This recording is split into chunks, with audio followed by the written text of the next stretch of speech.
Connie, y atención a todos en casa, porque este es un tema del cual todos deben estar informados y también asumir conciencia. Vamos a hablar acerca del bullying, y atención con esto, porque estamos con invitados especiales y con quienes además vamos a hablar de sus experiencias propias, ¿sí? Me acompañan, estamos ya acá en la mesa, miren, la mesa redonda para hablar con ellos, para nuestros invitados. John Guzmán, nuestro periodista, ya conocido. ¿Cómo estás? Bienvenido, John. ¿Cómo estás, Vania? Bien, también estamos hoy con el doctor Jorge Reque, quien es psiquiatra infanto-juvenil. ¿Cómo está? Un placer Muchas saludarlo. Gracias. Y con nuestra querida Giovanna, también periodista de la red televisiva Bolivisión. Yo voy a estar acá porque me invitaron también a participar. Bienvenido, qué gusto tenerlo por acá. Bueno, madre. Mamá. Papá. Claro. Mamá. Claro que sí. ¿Usted tiene hijos? No. No, muy bien. Yo me siento querida. Pero es el experto, Bueno, ¿no? pero es el experto. Y Richard Pereira, que también yo voy a se estar suma acá. como papá. Bueno, este es un tema, Dime. les decía, que todos en familia tenemos que analizarlo, debatirlo, preocuparnos también, porque le puede estar pasando a uno de nuestros hijos. El bullying. Iniciemos con el especialista, por favor. ¿Es algo que se está normalizando, naturalizando en nuestro medio, en nuestro país? Sí, sin duda, realmente puedo decir que en la experiencia, y agradezco al canal porque No, usted. somos al menos 2 o 3 psiquiatras infanto-juveniles en todo el país, ¿no? Entonces la demanda de atención es muy alta, pero el especialista que está formado para detectar la salud mental de los niños es un psiquiatra infantil. Entonces, en nuestro país, y al menos que yo ya llevo 1 año y medio de retorno en mi formación en posgrado de México para atender la salud mental infanto-juvenil, he visto sin duda muchos casos, ¿no? Todos los días tengo que hacer informes médicos dirigidos a la escuela para solicitar a los profesores también, porque de ellos parte, ¿no? Un poco de comprensión por la situación incluso de la pandemia, porque muchos chicos se han visto afectados en su salud mental, y dentro de esas historias, no solo por la pandemia, uno se entera en ese espacio cómo los chicos te cuentan el bullying que reciben día a día, pero como sabrán no es una situación de un momento, ¿no? Claro. Tiene un tiempo, tiene una historia, y eso es lo que más alarma, ¿no?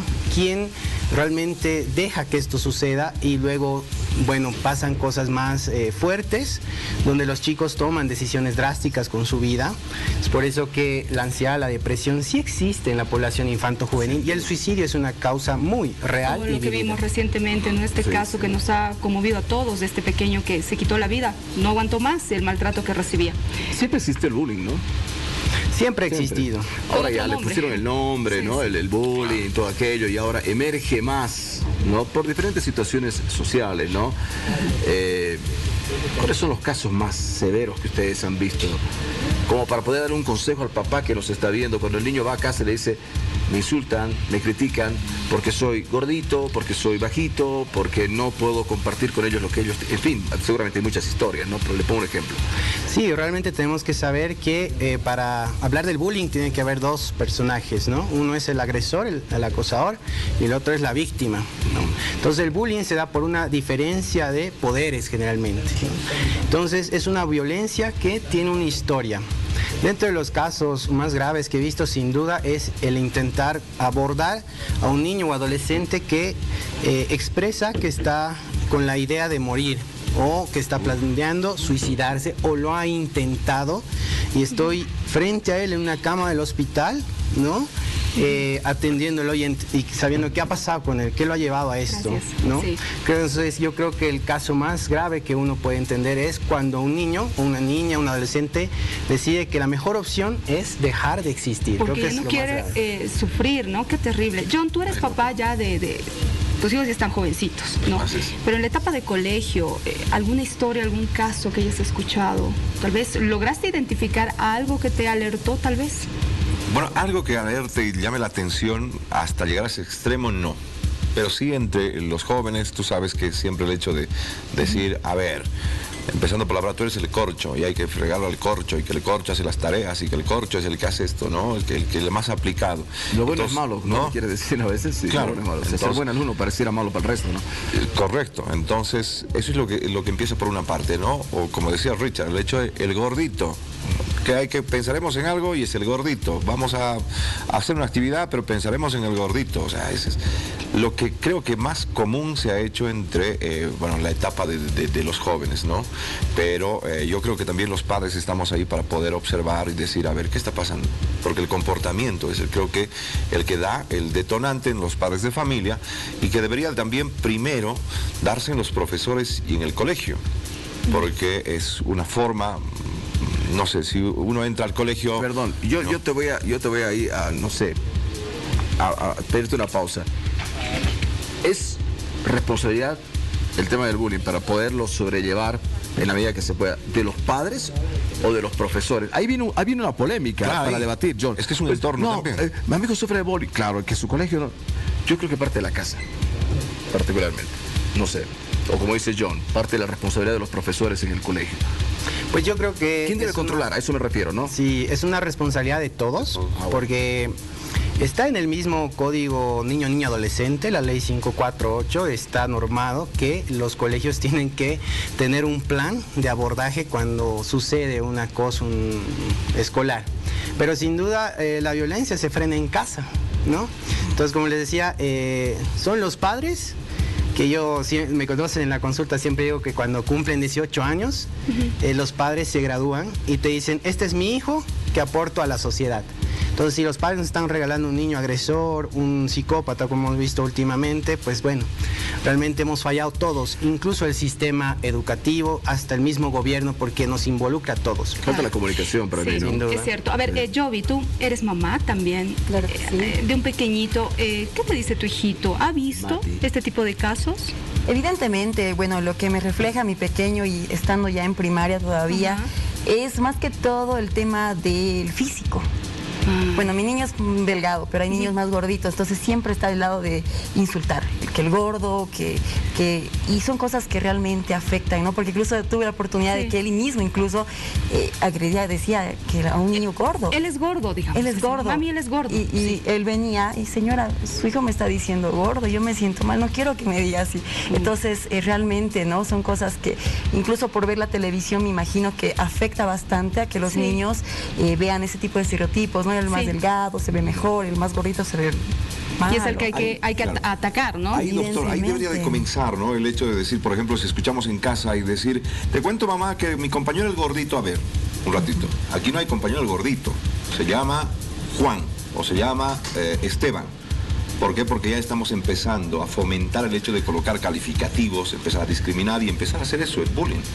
Por eso es que yo insistía, ¿no?, de que esto nace en la casa. Ahora hay mucha falta de comunicación entre padres e hijos. Si antes no existía, menos ahora. Antes por lo menos quedaba la mamá en casa y charlaba un poco más. Ahora los dos papás están fuera y el niño con el teléfono, el papá con sus cosas. No. Claro, pero como ustedes decían, el calificativo también se da entre la violencia que ocurre en la familia. Es decir, ¿cómo yo voy a aprender a respetar a mi compañero en la escuela si en casa mi mamá y mi papá se están diciendo groserías, si se están faltando el respeto, si entre ellos mismos hay descalificativos, se están agarrando, golpeando? Entonces los chicos que crecen en esos entornos van minimizando y normalizando la violencia, ¿no? Además hay que entender que hoy en día las neurociencias, la biología cerebral entiende que para que una persona sea agresora, víctima, etcétera, existen factores biológicos que predisponen a que haya agresores realmente nacidos con maldad y solo esperan el momento indicado para empezar a hacerlo, ¿no? Bien. A ver, estamos hablando de un tema y reiteramos a quienes recién se están conectando, el famoso bullying, ¿no? Y muchas personas dicen, ay, pero ¿qué es que se hablen así entre niños? Antes era peor, antes nos decíamos de todo, nos poníamos apodos. Lo grave es que ahora los niños se están quitando la vida porque están sufriendo en silencio, porque les da vergüenza hablar acerca de este tema. A ver, ahora, la pregunta que quiero hacerles a los padres de familia y tal vez a ustedes también es, ¿cómo darnos cuenta si nuestros hijos son los bravucones, entre comillas? Son los agresores. Jovi, ¿te has puesto a preguntar esto? Sí, me he preguntado alguna vez, ¿no? Sí. Sin embargo, en mi caso, en mi experiencia, he visto que todavía mi hijo es víctima de eso, ¿no? Claro. En algunas oportunidades a él lo atacan en la escuela, o los amigos, los vecinos, ¿no? Pero Yo escuché alguna vez, Richard. prefiero que mi hijo sea el agresor a que sea el bulineado. El que sea el- He sí, escuchado es cierto. por ahí. Hay de todo, ¿no? Que no es lo ideal, por supuesto, no corresponde, entiendo. sí, pero es complicado. A veces incluso a mí me falta saber cómo llegar a él, porque muchas veces calla y llega llorando a casa y yo no sé cómo agarrar y decirle qué ha pasado. O me dice, no, es que me hizo, me gritó mi amiguita y me botó. Entonces, pero tienen no sé qué vergüenza más de pasó. contarte. Exacto, ¿Qué se hace porque en es esos casos, varoncito doctor? tal vez, no sé. Y doctor, usted nos dirá, ¿no? Que cómo podemos darnos cuenta y cómo llegar a ellos para que tengan esta confianza. Sí, por ejemplo, como son niños y adolescentes, hay que entender que no se van a expresar como un adulto. Generalmente los chicos, cuando están pasando un malestar en su entorno, presentan cambios físicos, ¿no? Se le puede ver hasta la misma carita que está con esa tristeza, esa preocupación, tienen alteraciones del apetito, dejan de comer, ¿no? Tienen pesadillas, tienen temor de ir a la escuela, evitan, buscan hasta enfermarse, ¿no? Entonces ahí ustedes tienen que decir algo está pasando, ¿no? Porque quizás lo más difícil de darse cuenta son las huellas no físicas, ¿no? Sí. Las emocionales, porque cuando ya trae el moretón creo que ni dónde perderse, aunque algunos padres dicen, ah, bueno, deberías tú defenderse, ¿no? Es lo que decíamos los padres, también incentivamos a esto. Y algo que es importante es que también se debe bajar el estigma de que ir, por ejemplo, al psicólogo o al psiquiatra infantil no es solo para locos. Es muy frecuente claro. que los mismos chicos tengan vergüenza a contarle a los papás, porque incluso ellos mismos sienten que los van a regañar, no hay mucha confianza, entonces para eso está un profesional, porque nosotros estamos capacitados para sacar todos esos testimonios, porque a mí en mi experiencia siempre me ha tocado ser el primero en escuchar no solamente maltratos en la escuela, sino hasta violencia sexual, ¿no? Entonces el Terrible. profesional llega a ser ese nexo entre la familia y los chicos para entender, interpretar a los papás lo que está pasando. Doctor, aquí tengo que interrumpirlos, perdón. Suena muy lindo en la teoría, pero de verdad les digo que en la práctica es completamente diferente. Si bien hay un profesional que es el nexo entre los padres y los chicos, no hay el nexo para que pueda solucionar el conflicto que tiene el muchacho con los otros chicos. Es muy difícil, porque llegado el momento cuando se acude a un maestro, se conversa con los padres, ¿qué hacen los papás? Bueno, después de la confianza que ha recibido por parte del muchacho que está siendo violentado, conversa con los profesores. ¿Qué dicen los profesores? Muy bien, vamos a hablar ahora con la otra parte. ¿Por qué le estás haciendo eso a tu compañero? No, pero yo no le hago eso, él empieza conmigo. Bueno, por eso dice el compañero, llamaremos a las dos partes, ¿no? Vean los dos papás. Entonces, los dos papás, pero mi hijo no es así y al final nunca hay una solución. ¿Qué se tiene que hacer en ese caso? Sí, estoy de acuerdo contigo, Héctor. Por eso les decía, todo esto es culpa de todo el sistema. Incluso el gobierno sabe que invierte menos del 2% en salud mental. Pero más allá de ¿no? todo eso, doctor, o sea, hay un tema aquí de realmente hay gente que sufre bullying, y se lo digo por experiencia propia. En algún momento yo le decía esta mañana a Vania, Sí. yo no quiero alentar a la violencia, pero en el caso mío, por ejemplo, yo tuve que poner un alto. Porque no me hacía caso ni el profesor, no me hacía caso ni el psicólogo. Es decir, te defendiste. Y mi mamá me decía, ¿y ahora qué vamos a hacer? Porque en mi caso no hay papá. O sea, vamos a ir a la izquierda y yo, ¿qué voy a hacer? Entonces, fue un momento en el que dije, o la paro, o la paro. Y fue el único instante en el que a partir de ese momento ya no hubo más bullying conmigo ni con las otras personas. Entonces, es como que estamos entre la espada y la pared. ¿Qué hacer? Sí, eso es cierto. Y a mí también me pasa lo mismo. Cuando yo informo a las autoridades de que soy testigo de un acoso escolar, más demora el trámite. Por eso la justicia en este país está igual de podrido. Y es cierto que muchos me dicen, tuve que defenderme. Y la verdad, uno orienta a decir, entiendo, porque tienes el derecho de defenderte. Aún así, la violencia no es la solución final. Pero sí, estoy de acuerdo contigo, nunca hay programas de abordaje, porque debería haberlo, está en la ley. Hay escuelas, eso sí, no todos, hay escuelas que sí me han permitido un adecuado abordaje, intervención, mantener una buena comunicación. Además, hoy en día estamos llegando muchos profesionales formados en el área. Por ejemplo, eso que tú me cuentas, sí es cierto, lo vivo yo. Son muchos niños que van al psicólogo Yo creo que o al muchos lo hemos psiquiatra de vivido. adultos, donde no son los profesionales idóneos para abordar. Claro. Un psicólogo tiene que tener una formación posgradual en psicología infanto-juvenil, así como un psiquiatra. Me ha pasado. cuando los chicos van con ansiedad, con depresión, con terror de ver a su agresor y médicos les dan complejo B cuando están deprimidos, ¿no? Entonces, sin duda, es la misma gente también del estigma, ¿no? Muchos se han llegado a defender y estoy de acuerdo con que son testimonios que realmente nos tienen que alarmar. Reflexión, ¿no? Pero hasta el día de hoy no hay un buen abordaje. Y ahora, si no lo haces, lo haces, eso arrastras en el tiempo. Claro. Hasta que tengas 30, 40, 50 años. Tiene sus efectos. Ves a tu agresor, que pueda haberte conocido cuando eras chiquito y te hacía bullying, y te ha puesto, doctor, le ha puesto a usted de que la misma reacción ante esa persona regresa al instante, ¿o no? Qué buen tema que lo toca, y es que sí, la peor violencia es la que no se ve. Por eso también les decía que cuando tú vas al psicólogo, etcétera, a los médicos que no están capacitados, como no ven una huella física, un moretón, dicen, no te he hecho nada, tranquilo, tú solo te está molestando. Sí. Pero en realidad los recuerdos se guardan, por ejemplo, a nivel del hipocampo. La amígdala, que es el área de las emociones, guardan recuerdos mal almacenados, y cuando tú ves al agresor, vuelve pues el famoso estrés postraumático. Y eso desencadena no solamente en el momento. Ya se ha visto que el maltrato infantil en sí genera alteraciones biológicas, estructurales, son cerebros que quedan maltratados por siempre. Bueno, eso incide en la formación de tu personalidad. Claro. Muchos profesionales como te dicen, ¿y por qué me pasa esto?